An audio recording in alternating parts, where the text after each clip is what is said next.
Hi, beautiful human. I'm Zach. That is Dan. We welcome back to the studio a human being who is a prolific, genre-bending artist whose music has gone viral many times, like beyond many times. You're really special. Thank you. And yeah, we have a lot to discuss. Everybody say hello to d4vd.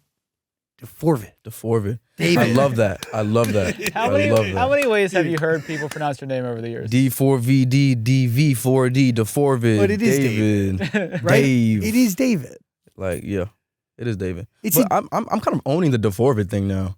Like, a lot of people are calling me that, so I'm like, it might just be the word. Wait, I mean, we've been saying it for a long time, but mainly as a joke. And my greatest fear came true, which is I just casually said it, and I didn't really intentionally want to do that. That's so funny. d4vd, it just flows nicely. Right? d4vd. It just feels good. d4vd. Yeah. You really are a special human being, though. We have an entire album to discuss, and are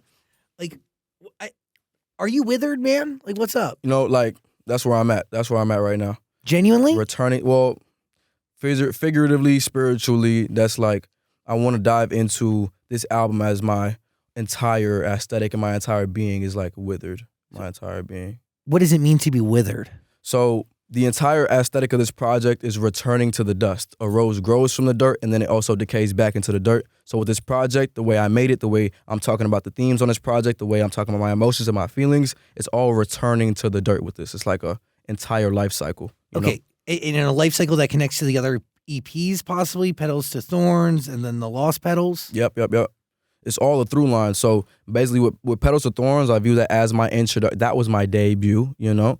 And then with the Lost Petals, it's kind of continuation of that story, and then this is like the ending of it. So people use their debut sometimes to be like, "Oh, this is me, and this is me and my art," but this is like the closing of a chapter. Especially for like my main fans and even for the new people that's coming in, they can recontextualize my music with the previous project. So it's a good way for everybody to get into it. By listening it all together. Exactly.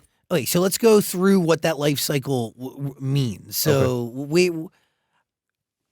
at what stage of the withered is dying? So you're going into dust, but you're coming back again. Is that what I'm getting through those 14 records? It's definitely like a resurrection type of thing. So, but by the end of the project, it's done. So that's why the last track is called Afterlife. That's like the final blow, you know? How long did it take you to come up with this? Because when you were on our show 2 years ago, you said you had something in the works, but you ended up getting rid of those records? Yeah, it was like an interesting thing because when I talked to you about that, it was like I had a very clear vision, but then I had lived not that much life, you know? And then I went on all these tours, and I went on tour with SZA, and I was meeting this person and this producer and that artist and this and I was just getting lost in the sauce, and I had to kind of take a few steps back. So the first couple projects that I made, a couple iterations of Withered, one was like an R&B project, one was like a pop project, and nothing really felt like me. So I kind of had to bring it back with this last one and gave it one more shot. Was it all titled Withered throughout that, or nah? Like there was a concept. And there was a story there that I wanted to continue, but there was no name and there was no like theme of the songs, and you know, because I'm writing at this point about myself and my emotions and my vulnerability, and I wasn't doing that a lot last, couple projects because I was homeschooled, you know. Yeah, you were living a different life. Yeah, I didn't have nothing to talk about like that, and people were asking me, "How'd you write all these beautiful songs when you have no relationship?" I was like, "Man, I'm a prophet, bro. I just spoke it into my own life, like crazy." But okay.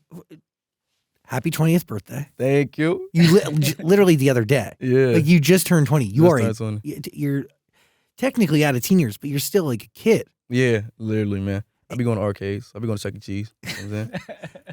By the way, rumor has it Chuck E. is actually opening an arcade, like an arcade version of Chuck E. Cheese, like in a mall. For real? Yeah, I saw it on TikTok. Whoa. Yeah. That's game changing, actually. It is game changing. Wow. Anywho, back to you. Life is an understatement that has lived in the last 2 years, because if I remember correctly, you hadn't even performed live when we first met. That's insane to think about, man. And you've been on 2 headlining tours. You opened for SZA. Like 4 headlines, actually. Holy fuck, actually, sorry. 1, 2, 5. Holy balls, Damn. 5. But in 2 years. Yeah. But you also released, which I think it's really crazy that your fans are so adamant on you having an album. You released 40 singles. Dude, I'm out. I'm out there. Definitely out You're there. It's so funny because I be seeing the TikTok like, drop, why don't you drop? And it's like, just go to my... Are you kidding? I've been dropping, bro. There's 40 songs. Yeah. So, okay. How does life change? Like, how does your daily outlook change from the last time we met? Because even hitting the road and living that life. Yeah. And definitely like, I don't know. I don't know if you started in vans or I don't think so. I would assume you went right to the bus we went straight life. to the bus. That's sick. Straight to the bus. God bless. Yeah. Truly, God bless. Absolutely. Because life is different in the back of a white creeper van, dude. with the barred window. Yeah, bro. It is not okay. That's crazy, yeah.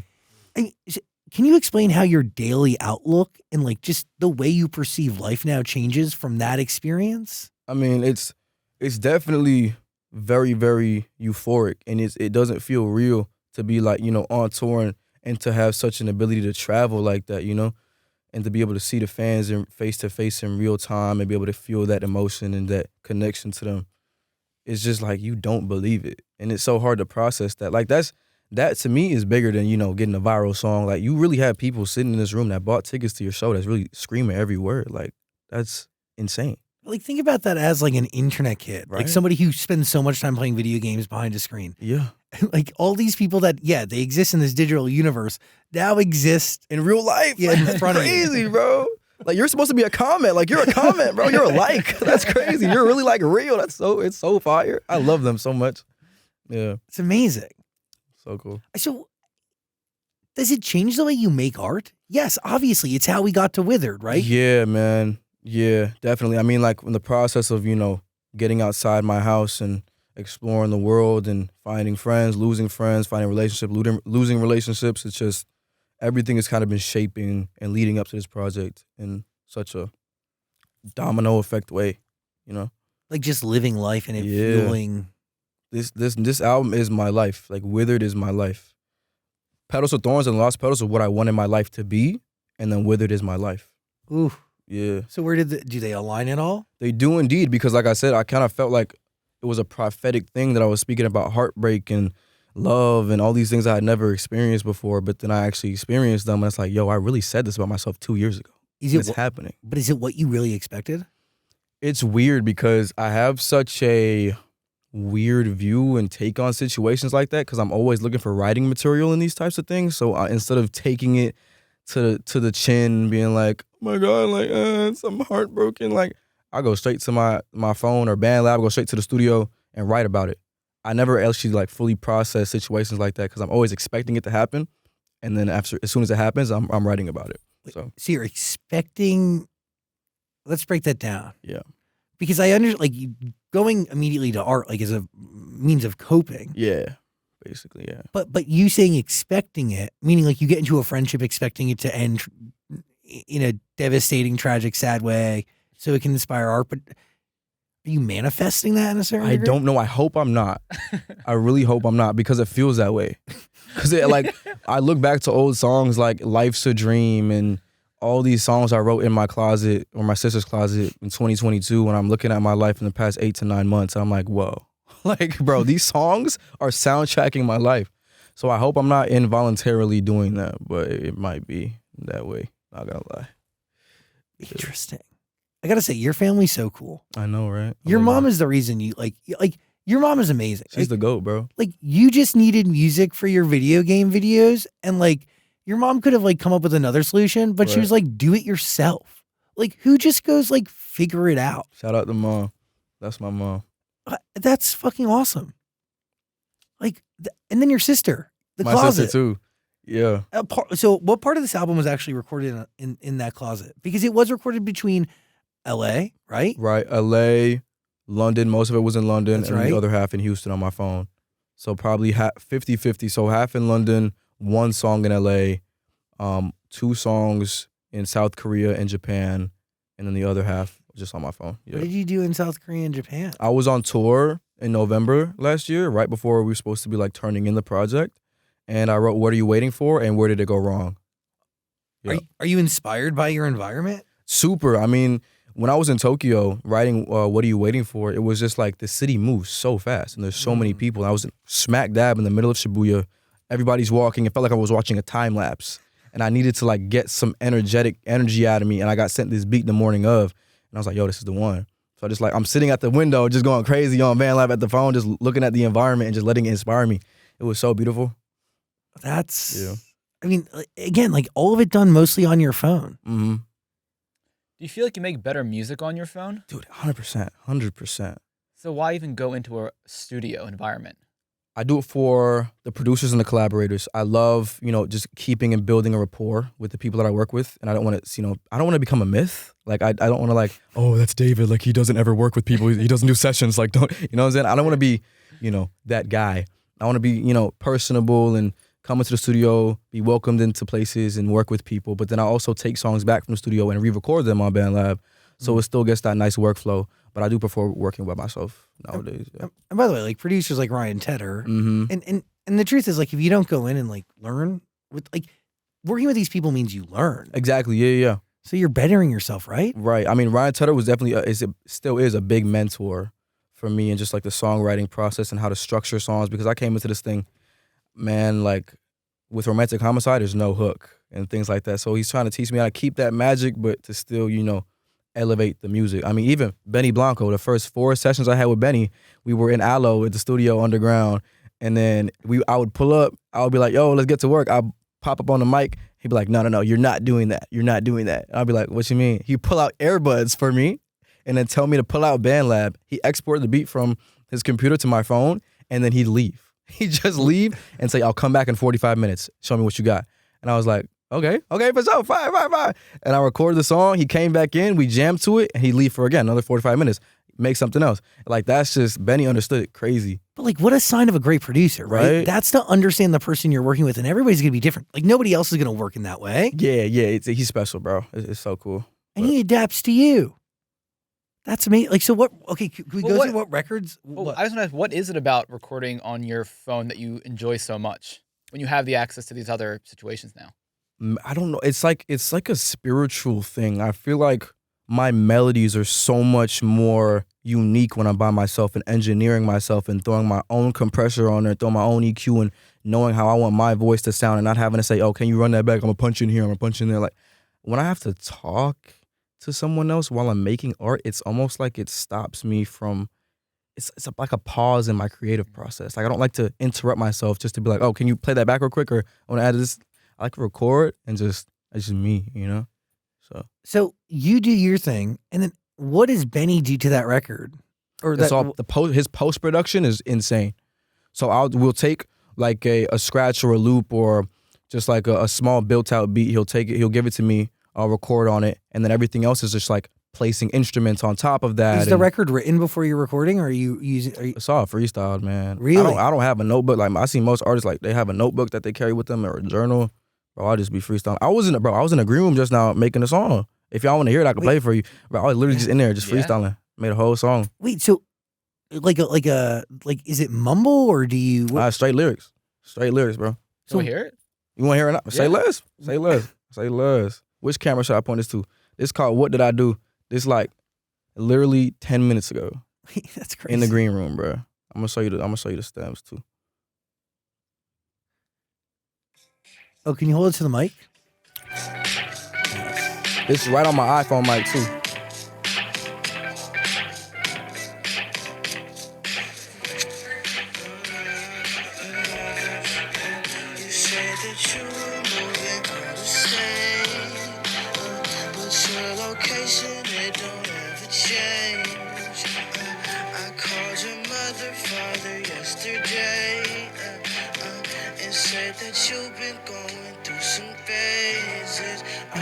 But what did I do?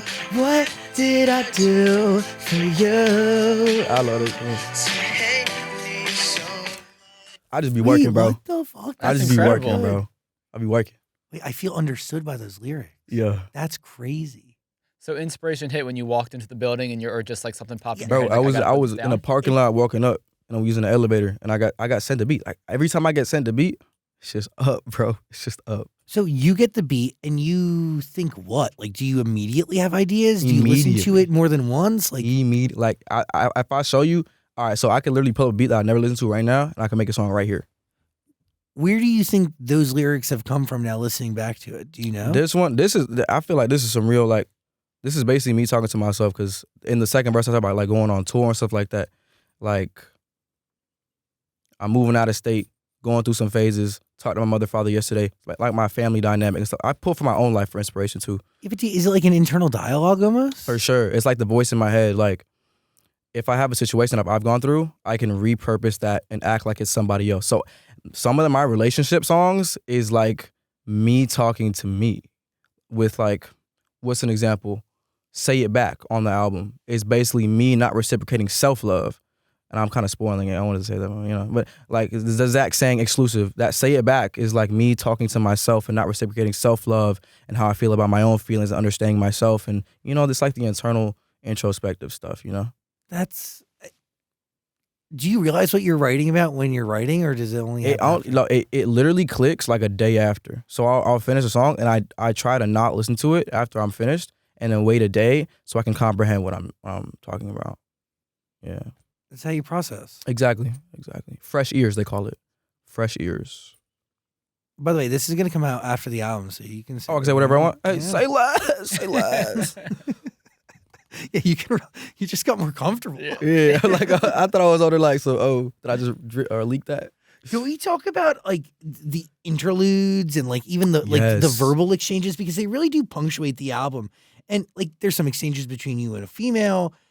Seems to be your love interest, right? What is that adding to the story?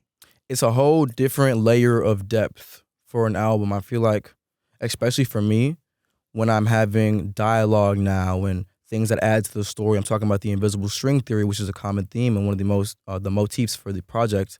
I really wanted the listeners to feel like they're reading a book almost, and they get into a different chapter with every song. But there's also that kind of pause where they can take every song in by itself and then have this kind of visual landscape in this interlude to kind of be in my head, in my mindset, and why I wrote the project like this and how everything went, just to like keep them even more interested and connected throughout the project for sure. At the end of the interlude, correct me if I'm wrong here, she says, "I love you." Mm-hmm. You don't respond. She says, "I love you" again. It repeats itself and you don't respond. Was that done purposely? Absolutely, because the next song after that is This Really Love?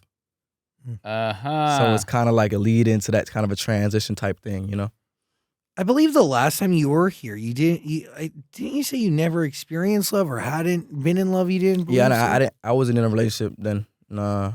But today you are, or you No, are? I've been through a couple. I'm single still right now, but I've been through a few, and they've taught me a lot of things, and they've shown me what love is and what love isn't, and how to approach it, and how to be human with it, and not be so artist, and not look for the things to write about in these types of situations. And I've kind of been more mature about it and getting emotionally intelligent with it. And with this interlude, it's kind of like telling my view on what the invisible string theory is, or the scarlet string, or the whatever. This is so many different names. Is that for like it. that? Is it also connected to like the rope that's around? Yes, In the in the music album video? cover, I'm covered in this string, which is representative of the invisible string theory. But throughout the entire project, I wanted everything to feel connected. I wanted everything to feel holistic and have a through line that everybody could understand. And with the interlude, it's kind of explaining from my perspective how it was taught to me, because that's a real conversation that happened. And the irony of it was that person that was saying, I love you, she's not in my life anymore. So it's like people say that the string can't be cut and the connection cannot be severed, but I feel like it can sometimes. And that's why I wanted to put, Afterlife and all these songs that feel like endings and conclusions and goodbyes on the project to kind of solidify that message of this is the end of something, not the beginning. Can you break down the invisible string theory? Yeah, so basically it's like this, it's a South Korean ideology where from birth we're connected to our soulmate. It can be a lover, friends, teachers, anybody. You're connected to them from birth, and you're led to them through the course of your life to meet them or, interact with them at some point and to help them, or they add something to your life. It's almost transactional, but it's like an emotional transaction. Like you're meant to help this person, or you're meant to learn something from this person. Like me and you could have a string. Me and you could have a string. Me and you have a string, So Do you have everybody, many strings? there's so many. Yes, you're connected to so many different people. Yeah. Interesting. And that connection can either be severed or not severed, depending on who you ask, because there's also the Japanese version where the scarlet theory, where if you build up too much bad karma, that can be severed, or if you do somebody wrong, that connection is severed and it's non-repairable. So there's different versions of this, but I view it as we're all connected through a universal emotion called love. And that's why my album is mostly dealing with the theme of love and that connection. The red thread or the red rope, it is in both it's in the Crashing video and What Are You Waiting For, right? Mm-hmm. Will it be in any other videos? It will. That's kind of, I want to keep having the theme show up visually. That's a big thing for me, especially with Tommy and my alter ego, keeping these concepts and things alive and very visual and easy to understand for the fans, because once they hear the album and they hear Invisible String Theory, it's all going to connect. Right now, I'm just explaining it in interviews and explaining it like to the fans at the shows and stuff like that. But once they hear this interlude and hear the project, it all kind of connects and it's kind of going to click for everybody at the same time. And I'm so excited to see what that kind of looks like in real time. Can you, couple things. Can you explain your relationship with Korean and Japanese culture? Because, you know, you are building like a 360 world here, and there is like this character that's blindfolded. Itami? Yeah. Aren't there 4 characters in all that you're building out? I'm working on that. I don't want to retcon anything because it's super ambitious, but I definitely want to continue to build out that world and keep the landscape going, especially with the future albums as well, introducing new characters and new alter egos and stuff like that. Yeah. So is Itami attached to this album? And that's Japanese for pain. Absolutely, yeah. Itami is the villain of this album. He's the one that is making me withered and feel these emotions like grief and pain and confusion. He's the one that is weaving his way into my relationships and ruining them and inducing trauma and things like that. You see him in the music videos and stuff. So he's basically the agent of chaos in this scenario. Yeah. Got it. Korean and Japanese people are so cool. They're so cool, dude. They're so like way cooler than I could ever strive for. Literally, dude. No, it's like it's really crazy. And that's like in the way they look at things and the way they explain things. And it's so deep. Like every single sentence is like poetry. yes. So crazy. Yeah, the invisible string theory, that's so interesting. Right? Like I've heard it referenced, but I never really understood what it meant until right now. It's different. Interesting. What are you thinking over there? Well, so now that we're at a debut album, I just want to know how like you viewed this compared to like Romantic Homicide. Like, are you still using the Alvin and the Chipmunk things to kind of test it out? Do you still like think about Fortnite when you're making this music and montages to go with it? Bro, I'm still that kid in the closet. 3 years ago, bro. I dropped a Fortnite montage to What Are You Waiting For the other day, bro. I'm keeping it alive. I'm keeping my interest alive, keeping the anime stuff going. I don't tease songs as Alvin and Chipmunks anymore just because, you know, there's the higher ups will get mad for not, you know, being an artist and having too much fun with it, you know. But I definitely still engage in the same kind of manner I did, and I don't change myself for a thing. So I'm still interacting the same way, still making jokes and still doing the memes and Fortnite videos. But I'm also keeping a nice level-headed and mature and grounded take on it too, and making sure people know what the songs are about. I never want to have a song that is without a meaning and without a purpose.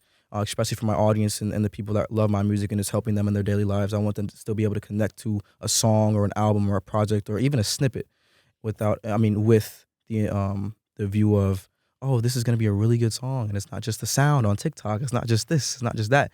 But they're actually involved and interested in how the songs are made and written and how they sound when they come out. So. Was it hard for you to open up this process to Benny Blanco and Ryan Tedder? And even though that's so cool, but like it is also something that was just you in a closet. Benny and Ryan got it almost instantly. There was some people I met a couple years ago that I had to explain it to, and it was not like, you were like, oh, but there's a $5,000 Neumann mic right there. You have to use it. And I was like, bro, I don't want to. But like Ryan and Benny, they connected with it instantly, and they knew how to work with me and understood the workflow. It was super synergistic. Yeah. It's really special. Really, really special. Both songs, Sky and Ghost, you can hear a bunch of different influences there. Yes, I'm glad you noticed that. Oh, dude. You're hearing a little bit of the Smiths. Mm-hmm. Get some Jeff Buckley energy. Yes, sir. I also get a Chicken Little reference. Yes. Yeah. It's great. Afterlife, you got a little bit of Tom York. A little bit of Radiohead. What's fueling those musical influences? Who's prompting the music in your life? Where's it coming from? How are you literally me discovering things by myself. Like, I don't get sent too much music. You're just on the It's internet? so crazy. Yeah, I'm just, bro, my screen time is crazy. Yeah. My screen time is so crazy. I'll just be on SoundCloud just looking for like old demos and stuff, like Jeff Buckley demos, unreleased stuff, Radiohead's unreleased projects, things that didn't make albums. I'm just looking for the oddballs and the outliers of popular artist music, because I feel like when I'm making my own music and there's stuff that doesn't make the album, is low-key your best work. So I try to find the best work of these mythical artists like Jeff or like a Tom York or like Radiohead or like a Nirvana, and I'm trying to find those bits and pieces of unfinished work and things that could have been great but weren't because they weren't released, And I just love getting inspired by the unfinished. So I have an idea of where to go for my own music. So Interesting. So, like, what are you taking from that? Or is it your job to finish it? Is it just inspiration for you to start something that new? it's interesting because when I hear that, I don't want to, I don't have a crown to pick up and like a baton to be passed with that. I want to pay homage to these artists, in which I do want Sky and I do want Ghost with the Smiths, and I want to make sure that people know where this stuff is coming from. But I want to actually make it new and fresh. Like I don't have anything to prove. I don't want to be the next, the next this, the next that. I want to be David, but I want to, be a conduit for the things I'm inspired by and keep these sounds alive that are almost being forgotten. Like the bedroom pop genre and things like that is all slowly fading away for, the TikTok of music. So kind of just like trying to keep the fuel going for that. Is that real? I mean, well, also kind of ironic, right? Because TikTok is what would end up like helping change at least the exposure of your music. Yeah, but it's like with the genre itself, nobody's really making stuff like that anymore, And I don't want to get lost in the history books, Why? Well, where's bedroom pop going? Isn't it the most obtainable way to make music? Kind of, but it's such a broad spectrum. Like nobody's making like a bags. No one's making a Claro bags right now. No one's making like no one's making 3 Nights by Dom. Like nobody's doing that right now, Real. It's dying. It's literally dying. Why won't we ever hear your song with Dominic Fike? Oh man, that's up to him. That's up to him, bro. I need him to clear it. I just need him to clear it. But Dom is the GOAT, and on his time is when you guys will hear that. The way it should be. Exactly. What is it like working with him? He's amazing, man. Like I've learned so much from him, and just like the songwriting process and how to just let things flow. So it's so crazy. Ryan taught me that songs are structure, and there's need to be foundations of a song, and needs to be a purpose, and this and that. And then Dom will flip that switch and be like, "Yo, there's no structure, no chorus. The whole song is a verse. Go." And I just be like, "Okay." And he plays the beat, and I just got to freestyle the whole thing. And then we turn verses and pieces of that into choruses, and we're able to rearrange different things. Like he is a song. Like Dom is a song, bro. It's so crazy. It's insane. Wild. But also, like, what do you learn from that? Vocal chopping, learning how to sample, learning kind of like the abstract way to make music, going to old songs and taking verses from old songs and putting them in modern music and things that I thought were, I throw away a lot of music. So going to the throwaways and able to use a chorus from this or a verse from that and putting it into different songs, just reusing and recycling my own content, my own lyrics, and my own songs.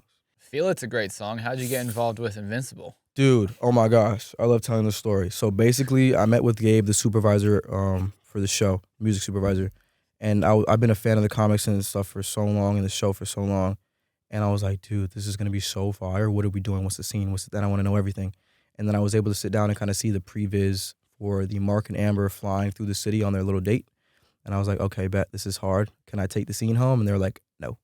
So I didn't get this to take it home to record.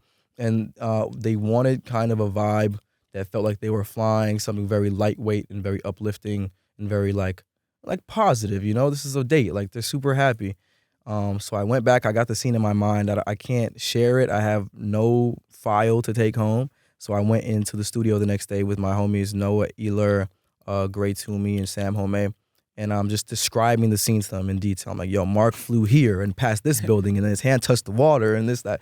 And we're trying to like visualize it. And then Noah starts playing his guitar line. Pew, pew, pew, pew, pew. And I'm like, hold on, wait. Pew, pew, pew. And he keeps going. And then like, I'm like, on some Michael Jackson, like, and I'm like, what do you have in store? I'm just mumbling at that point. I get the verses out, and then he tracks the guitar, and Noah's insane. He's like a multi-instrumentalist. He goes and grabs a cello. He pulls out this cello, and he starts, and I'm freestyling, and then Gray's playing this like piano line, and then we get to the chorus, and I'm like, okay, I don't want to approach this like David would approach it, because it's a sync. When I try to enter my sync mind, it's like two different artists, because I want to serve the purpose of the show. I want to serve the creativity of the show and the passion and the art of the show. It's not for me right now. So I'm like, okay, what is a chorus that David wouldn't do? And I would never, do a ooh, and like that's some weekend stuff. Like, that's the I'm running light. So I'm like, ooh, the real pop, super pop. what would Ryan do, you know? And then I say that, I just like no man, you got me feeling, and love the feeling. It's like, oh. And then Noah's like, yo, that's the one. Track that. I have on the SM7, tiny little mic, and I'm just tracking the whole thing just like that. And then it takes 45 minutes. We wrote the whole thing 45 minutes. There's no revisions. We didn't go back to the session at all. We literally bounced it. We didn't even send it to mix. We just sent it back to Invincible. And Gabe was like, that's the one. And I was like, let's freaking go, bro. So yeah, that was a 45-minute one and done, man. Shout out to Noah. How rewarding is that? Like the sync process is totally different than what you would usually do. But it feels so great. Like you see a song that aligns with the creative of the show and that I'm such a fan of, and it's out there for the world to see, and everybody loves it. And it's so crazy. It's literally back on the global charts right now, a year later, and it's got longevity. It's so great. What's it like seeing the song in the actual episode or over top of the scene that you were given originally? That's even more rewarding because like my intention with that song too was to make it sound like they were listening to it in the episode. Like I want my syncs to be like, when I'm doing stuff like that, to feel like it could live in the world of the show, and it felt that way. So I'm watching the episode with my parents, and they're like, "Oh my God, my son! Yes, my son in a TV show!" And it was just so cool to see. Are you gonna do more, dude? I want to. I can't say too much, but I want to.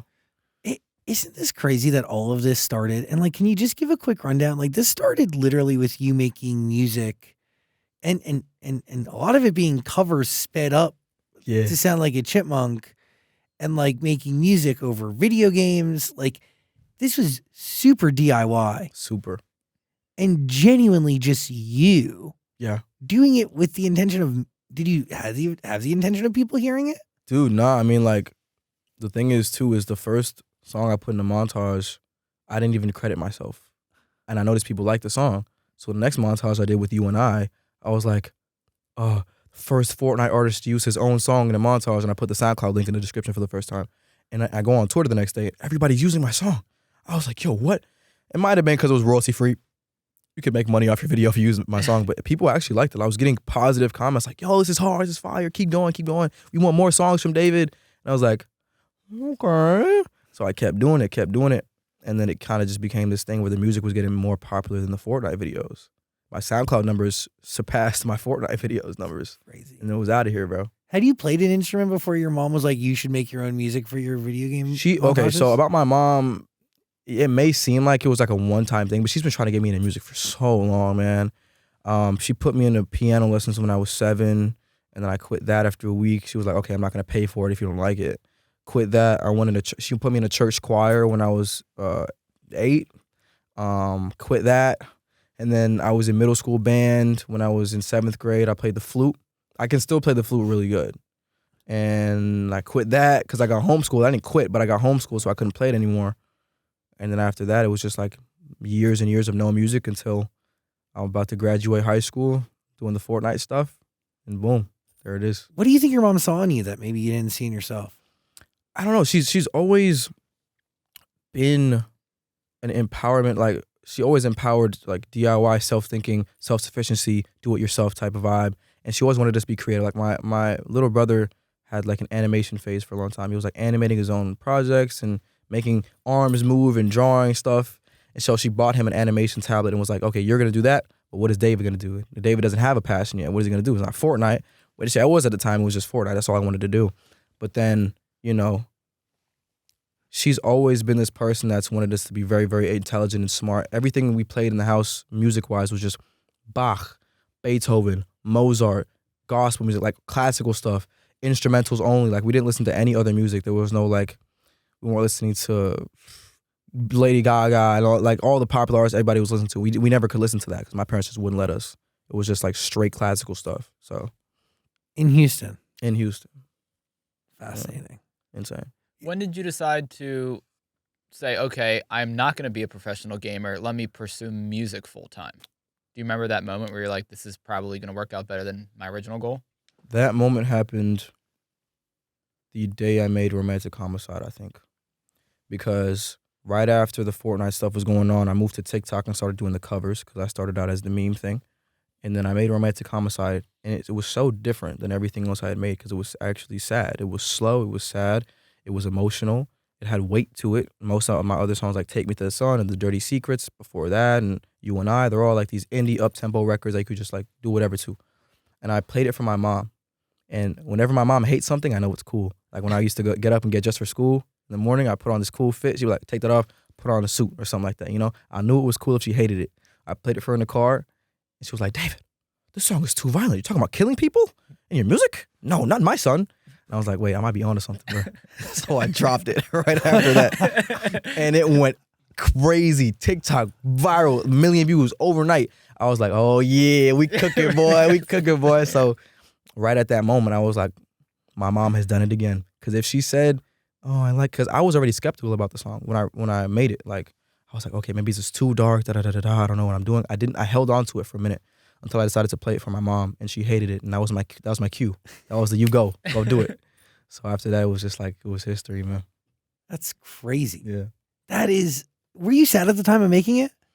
I was. I mean, dude, homeschooling really takes a toll on a kid. Like, isolation. Yeah, and there's outlets like, I know I made a couple friends now that were homeschooled, but they had like these groups that they would go to like bi-weekly and just to socialize. But I didn't have that. Like there was no like extracurricular activities I was involved in it was just me at home playing Fortnite, getting schoolwork done, learning how to code and build computers for 4 years. 4 years. Crazy. So yeah, man, Romantic Homicide was just like, I wanted to feel what the other kids were feeling. Like everybody I knew, well, in middle school that I didn't talk to anymore, everybody had relationships. I didn't have a relationship. I wanted to do that. I wanted to be involved in this or have a heartbreak for myself. So I kind of just like made up these scenarios of myself getting heartbroken and being in love and stuff like that. And I would write songs about things that never happened. And that would just become my life. And now it's all happening. 4 years, man. Yeah. You were also raised in a very religious household. Yeah. Super. Does God play a role in your life today? Bro, the faith-based thinking and just being grounded on the rock of God is just like, it helps me in so many aspects of staying level-headed and staying on the ground and staying realistic and not getting too big of a head. And my family is very, very supportive, and they're my support system, and they guide me through this whole thing. We have family Bible study every Saturday, you know, Wow. and I'm still trying to learn and grow more in the faith, and just keep myself super, I wouldn't say like normal, but keeping myself very sane. It helps me stay sane in this entire thing for sure. Yeah. It is. What can you describe what is grounding about it? I mean, Of course. family has a lot to do with it. Also, it's what you've known for a long time, so it brings you back. Of but- course.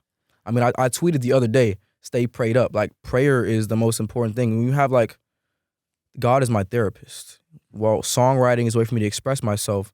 That before I write a song, I have to pray about it. And then I have to pray and, like, or not write a song, but before I release a song, I have to pray about it. Is this the right thing? Da-da-da-da-da. But I'm also talking to him about the things I'm not writing about, and like the pain and hurt and all these emotions that I feel. And sometimes I get overwhelmed with this whole thing and before a tour and stuff like that. And how do I approach this the right way? How do I handle a situation properly? And how do I go about this and that? And I always talk to God before I do it. Am I doing this the right way? Am I doing this the right way? Da-da-da-da. And then I come back, like, okay, have that mental clarity. It's like, it's such a relieving process to be able to pray and talk to God and hear his voice and be able to understand situations and comprehend life in such a multidimensional way, because there's so many different people that I come in contact with so many different personalities, and you have to kind of accommodate that, you know? And I don't want to come off as mean or rude to anybody. I always try to keep a very peaceful aura and just, you know, approach everybody with peace and love. So, Did you pray on those records that were supposed to be your debut album? Is that how you realized they weren't right? yeah, it was that and a mixture of my team kind of telling me, like, you got to stay David. I mean, SZA told me that as well. And God will kind of send me messages through the people I'm around. When I was on tour with SZA, I was just backstage, and I had gifted her some sound bowls. She loves sound bowls. I gave her some sound bowls. She was like, oh my God, thank you so much.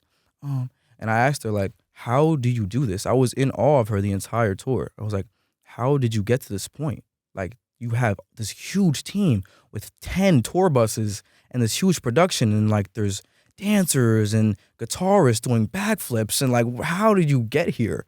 And she was like, you just gotta stay you, boy. You gotta stay you. And I was like, okay. But it didn't click until like 9 months later, after I went through making a pop album that sounded nothing like me, and this that sounded nothing like me.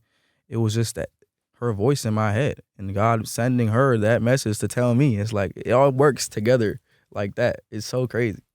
She's truly one of the greatest multi-hyphenate talents to ever walk this earth. SZA is her. Crazy. You know what's interesting off that is staying true to yourself, but also Feel It did so well, but you took the approach of what would David not do for that. It's so, yeah, that's also the other side of it too. When I have a situation like that, that's just like the purpose of the music. When I want my own music to connect and have a specific message, like that's where I bring it in. But again, working with a production company or a TV show or a movie, I'm serving them. I'm basically, you know, I'm in their creative. I'm being brought into their world. I'm not bringing Invincible into David's world. I'm bringing David into Invincible's world, you know? Did you feel any similarity writing Here With Me as you did with Feel It, because they are kind of both based off either a TV show or a movie? For sure. I mean, yeah, Here With Me I wrote after watching Up. So that was kind of a sync moment in itself. Mm-hmm. And when I'm writing songs directly inspired by things like Sky with Chicken Little, that's where I kind of, you know, get out of David. I'm able to have fun with it that way, you know? But then when I'm writing like an Afterlife or a Say It Back or Is This Really Love or Atomic Land and stuff like that, and really core David songs, I have to bring myself down and kind of, you know, spend more time on it and be more intentional with the lyrics and make sure everything flows very nicely. But with other songs, when I'm serving the purpose of an actual production or something like that, it's always just focusing on what they want rather than what I want. Can we talk about Crashing with Uchis? Great record. So good. What is it like working with her?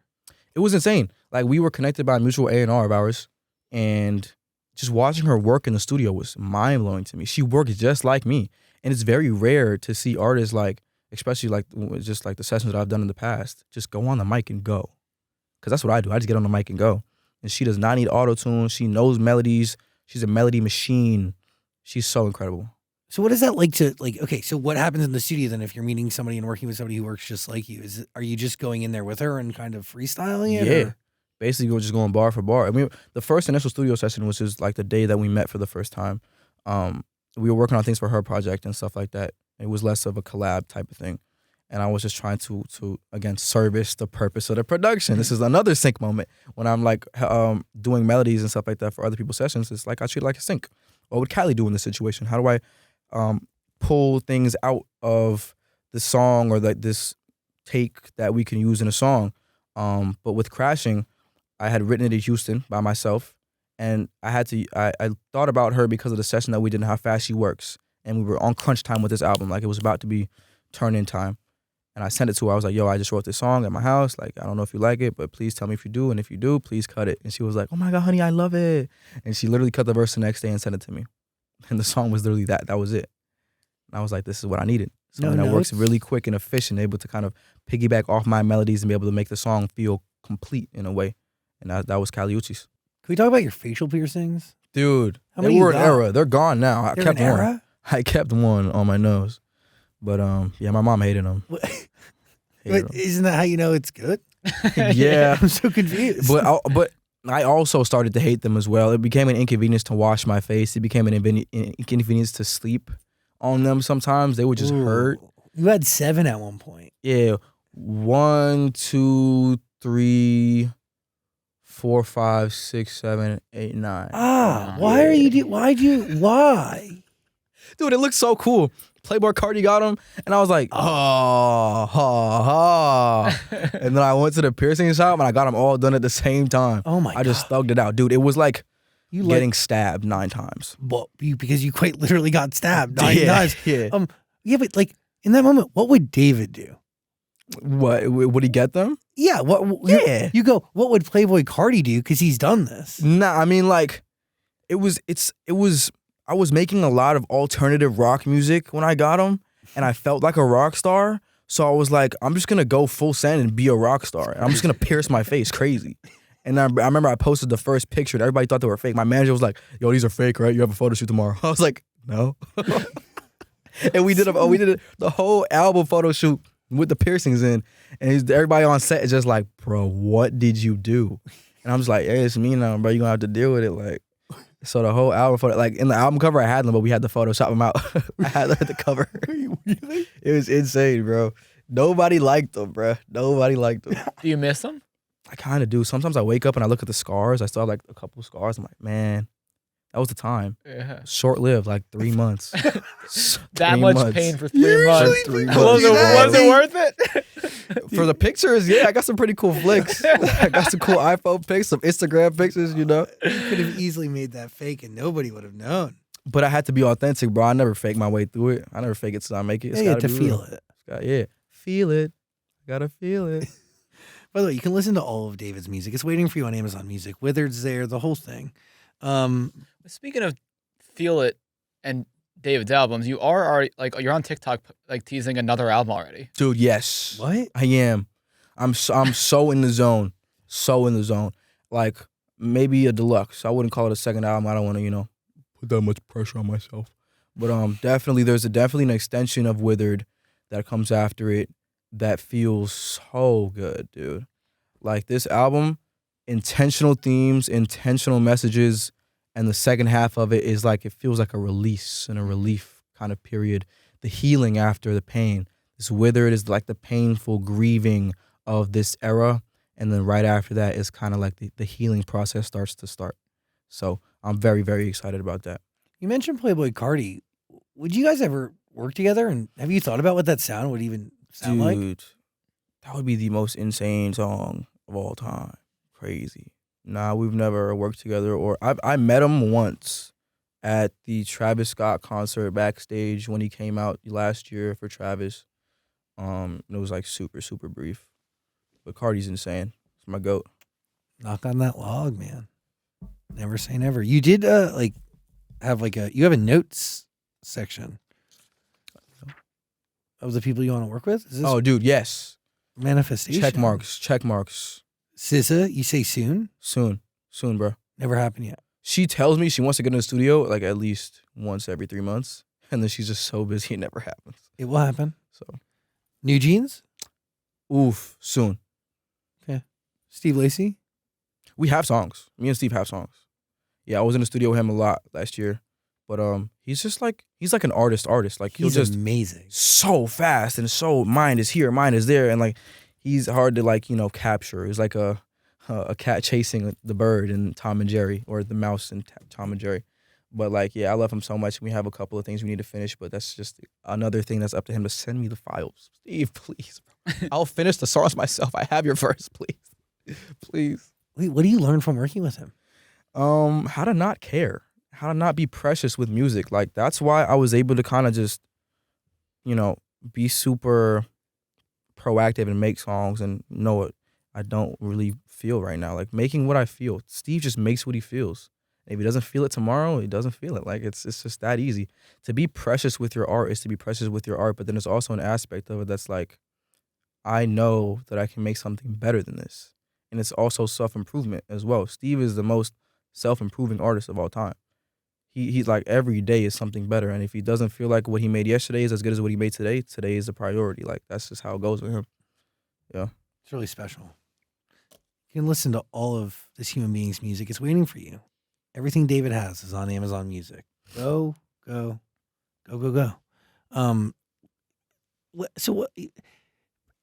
Producer Kim has told me that you wear a bonnet.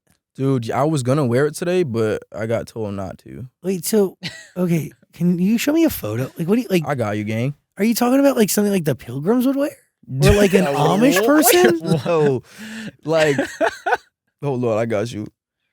Is this? I love how your team told you not to wear something. Yeah, I was kind of sad, but Wait, it's this thing I use to protect my hair. It's this silk.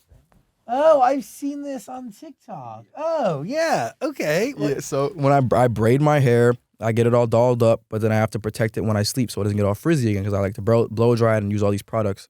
So I just wear this bonnet. But I loved wearing it so much, I just started wearing it as a fashion statement. Like, it's not even used to protect my hair anymore. I just use it as a hat. So I literally wear it everywhere I go.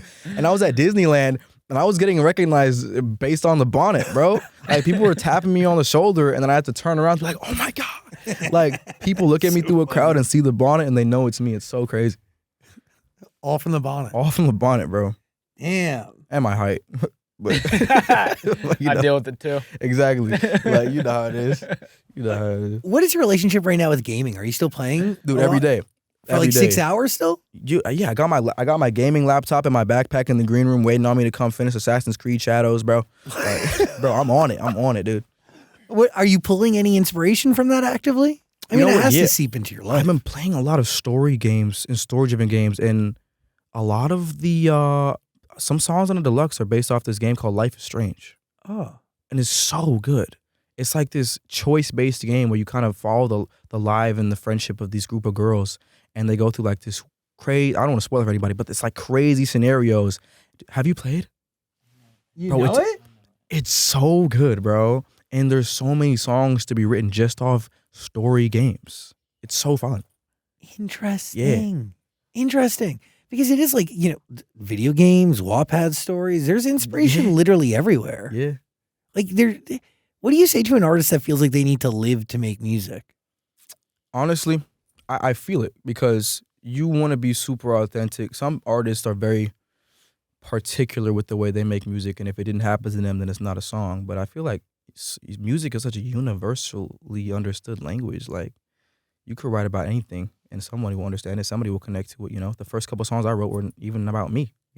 I was just writing about things my friends were telling me and making up scenarios and pulling things from thin air and movies and TV. And some of these songs are helping people in their daily lives and relationships and how to get over a breakup and things like that. So music is everywhere, and I just love being inspired by every single thing I come in contact with. It's beautiful.